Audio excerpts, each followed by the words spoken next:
ओम श्री साईनाथाय नमः। श्री साई सच्चरित अध्याय 13। अन्य कई लीलाएं। रोग निवारण भीमाजी पाटिल, बालाधरजी, बापू साहेब बूटी, आलदी स्वामी, काका महाजना, हरदा के दत्तोपंत। माया की अभेद शक्ति।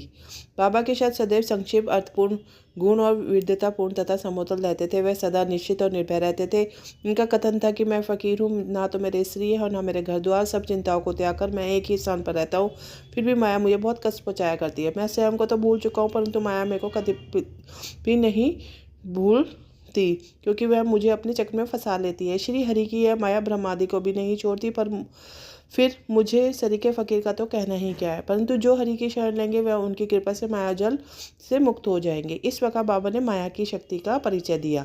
भगवान श्री कृष्ण भागवत में उद्धव से कहते हैं कि संत मेरे ही जीव स्वरूप है, और भगवान की कहना ही यही है कि वह भाग्यशाली जिसके समस्त पाप नष्ट हो गए हैं, वह मेरी उपासना और अग्रसर होते हैं। यदि तुम केवल साई साई का स्मरण करोगे तो मैं भवसागर से पार लगा दूंगा।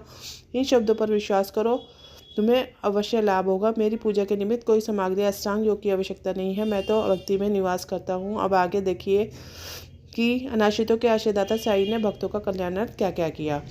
भीमाजी पाटिल सत्य साई व्रत। नारायण गांव के एक महानुभाव भीमाजी पाटिल को सन 1909 में वक्षस्थल में एक भयंकर रोग हुआ, जो आगे चलकर क्षय रोग में परिणत हो गया।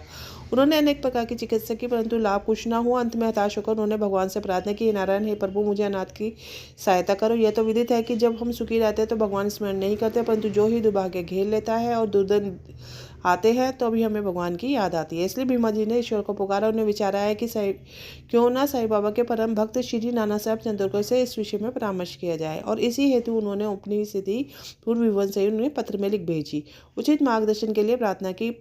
प्रत्युत्तर में श्री नाना साहब ने लिख दी कि अब तो केवल एक ही उपाय है, और वह साईं बाबा के चरण कमलों की शरणागति। नाना साहब के वचनों पर विश्वास कर उन्होंने शिरडी प्रस्थान की तैयारी की। उन्हें शिरडी में लाया गया और मस्जिद में ले जाकर लिटाया गया। श्री नाना साहब श्यामा भी इस समय वहीं उपस्थित थे। बाबा बोले कि यह पूर्व जन्म के कर्मों का फल है, इस कारण से इस झंझट में मैं पड़ना नहीं चाहता। यह सुनकर रोगी अत्यंत निराश होकर करुणासर स्वर में बोला कि मैं बिल्कुल निस्सहाय हूँ, अंतिम आशा लेकर आपके पास आया हूँ।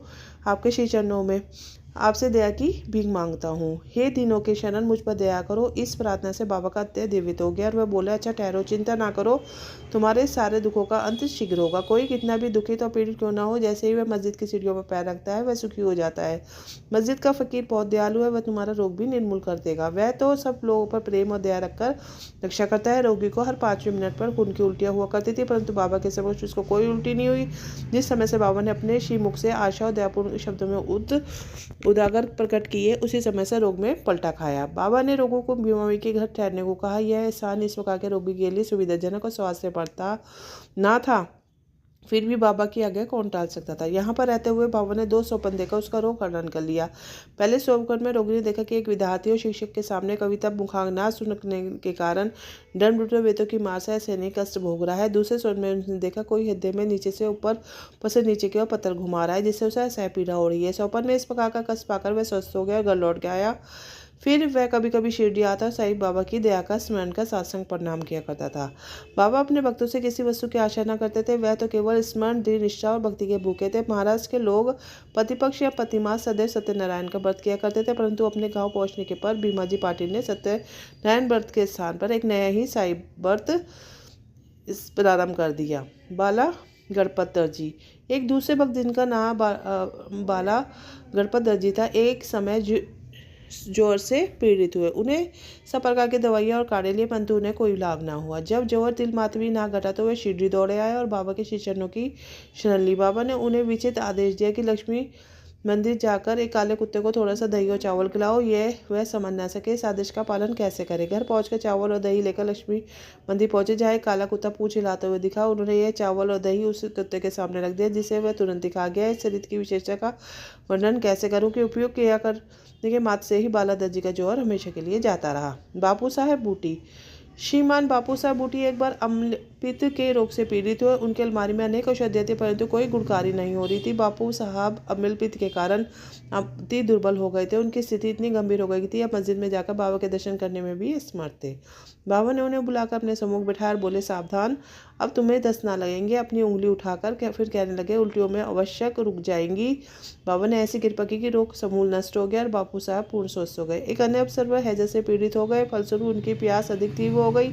डॉक्टर पिल्ले ने हर तरह के उपचार किए, परंतु स्थिति ना सुधरी। अंत में फिर बाबा के पास पहुंचे तो तिथा रोग निवारण औषधि के लिए प्रार्थना की। उनकी प्रार्थना सुनकर बाबा ने उन्हें मीठे दूध में उबला हुआ बादाम, अखरोट और पिस्ता का काढ़ा पियो, यह औषधि बतला दी। दूसरा डॉक्टर या हकीम की बतलाई हुई इस औषधि को प्राणघातक की समस्या, परंतु बाबा की आज्ञा का पालन करने में यह रोगनाशक सिद्ध हुई और आश्चर्य की बात है, रोग समूल नष्ट हो गया।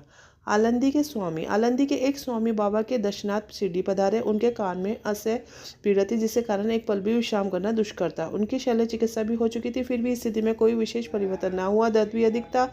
वह किंतव्य विमूढ़ होकर वापिस लौटने के लिए बाबा से अनुमति मांगने लगे। यह देखकर श्यामा ने बाबा से प्रार्थना की कि स्वामी के कान में अधिक पीड़ा है, आप इन पर कृपा करो। बाबा आश्वासन देकर बोले, अल्लाह अच्छा करेगा।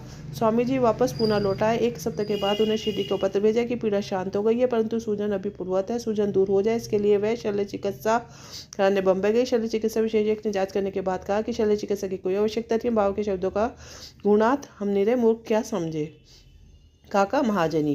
काका महाजनी के एक अन्य भक्त को अतिसार की बीमारी हो गई थी। बाबा का सेवा कर्म न टूट जाए, इस कारण वह एक लोटा पानी भरकर मस्जिद में एक कोने में रख देते थे, ताकि शंका होने पर शीघ्र ही बाज आ सके। श्री साईं बाबा को सब विदित था, फिर भी काका ने बाबा को सूचना इसलिए नहीं दी कि वे रोग से शीघ्र ही आ जाएंगे। मस्जिद में फर्श की स्वीकृति बाबा से प्राप्त हो चुकी थी, परंतु जब कार्य प्रारंभ हुआ तो बाबा क्रोधित हो गए और तेजी होकर चिल्लाने लगे, जिससे भगदड़ मच गई। जैसे ही काका भागने लगे, वैसे ही बाबा ने उन्हें पकड़ लिया, अपने सामने बिठा लिया। इस गड़बड़ में कोई आदमी मूंगफली की एक छोटी थैली वहां भूल गया। बाबा ने एक मुट्ठी मूंगफली उनमें से निकाली और छीलकर दाने काका को खाने को दे दिए। क्रोधित होना, मूंगफली छीलना, उन्हें काका को खिलाना, ये सब कार्य साथ ही चलना था। स्वयं बाबा ने भी उसमें से एक मूंगफली खाई। जब थैली खाली हो गई तो बाबा ने कहा, मुझे प्यास लगी है, जाकर थोड़ा जल ले आओ। काका एक घड़ा पानी भर के लाए, दोनों ने उसमें से पानी पिया। फिर बाबा बोले कि अब तुम्हारा अतिसार रोग दूर हो गया है, तुम अपने फर्श के कार्य की देखभाल कर सकते हो। थोड़े ही समय में भागे हुए लोग भी आ गए। कार्य पुनः प्रारंभ हो गया। काका का रोग प्राय अब दूर हो चुका था, इस कारण वे कार्य में संलग्न हो गए। क्या मूंगफली अतिसार रोग की औषधि है? इसका उत्तर कौन दे। वर्तमान चिकित्सा प्रणाली के अनुसार तो मूंगफली में अतिसार की वृद्धि होती है, न कि मुक्ति। इस विषय में सदैव की भांति बाबा के वचन श्री ये औषधि स्वरूप थे। हरद के दत्तोपंत। हरदा के एक सज्जन जिसका नाम श्री दत्तोपंत था, 14 वर्ष से उदर रोग से पीड़ित थे। किसी भी औषधि से उन्हें लाभ ना हुआ। अचानक कहीं से बाबा की कीर्ति उनके कानों में पड़ी। उनकी दृष्टि मात्र से ही रोगी स्वस्थ हो जाते हैं। अतः वह भागकर शिरडी आए और बाबा के चरणों की शरण ली। बाबा ने प्रेम दृष्टि से की और उनको देखकर आशीर्वाद देकर अपना वरद हल उसके मस्तक पर रखा। आशीष और उधि प्राप्त कर वह स्वस्थ हो गए तथा भविष्य में फिर कोई पीड़ा नहीं हुई। इसी तरह के निम्नलिखित 3 चमत्कार इस अध्याय के अंत में टिप्पणी में दिए गए हैं। माधवराव देशपांडे बवासीर रोग से पीड़ित थे। बाबा की आज्ञानुसार सोनामुखी का काढ़ा सेवन करने से निरोग हो गए। 2 वर्ष पश्चात उन्हें पूर्ण वही पीड़ा उत्पन्न हुई। बाबा से बिना परामर्श के काढ़े का सेवन कर लगे। परिणाम यह हुआ कि रोग अति बढ़ गया, परंतु बाद में बाबा की कृपा से ठीक हो गया। काका महाराज के बड़े भाई गंगाधर पंत कुछ वर्षों से सदैव उदर पीड़ा से बनी रहती थी। बाबा की कीर्ति सुनकर वह शिरडी आए, आरोग्य प्राप्ति की प्रार्थना करने लगे। बाबा ने उन्हें उदर को स्पर्श करने का अच्छा करेगा। उसके पश्चात तुरंत ही उनको उदर पीड़ा मिट गई, वह पूर्व स्वस्थ हो गए। श्री नाना साहब चंद्रों को एक बार उदर में पीड़ा होने लगी। वह जिंदा मछली के समान तड़पने लगे। डॉक्टर ने अनेक उपचार किए, परंतु कोई परिणाम न निकला। अतः मैं बाबा की शरण में आए और बाबा ने उन्हें के घी के साथ बर्फी खाने को आज्ञा दी। इस औषधि की सिम से पूर्ण स्वस्थ हो गए। इन सब कथाओं से प्रतीत होता है कि सच्ची औषधि जिसमें अनेकों अवश्य लाभ हुआ, वह बाबा के केवल श्रीमुख से उच्चरित वचनों एवं कृपा का ही प्रभाव था। इसी के साथ साई सच्चरित का 13वां अध्याय पूर्ण होता है। श्री सद्गुरु साईनाथ ब्रह्मस्तु शुभम भक्तु। ओम श्री साईनाथाय नमः।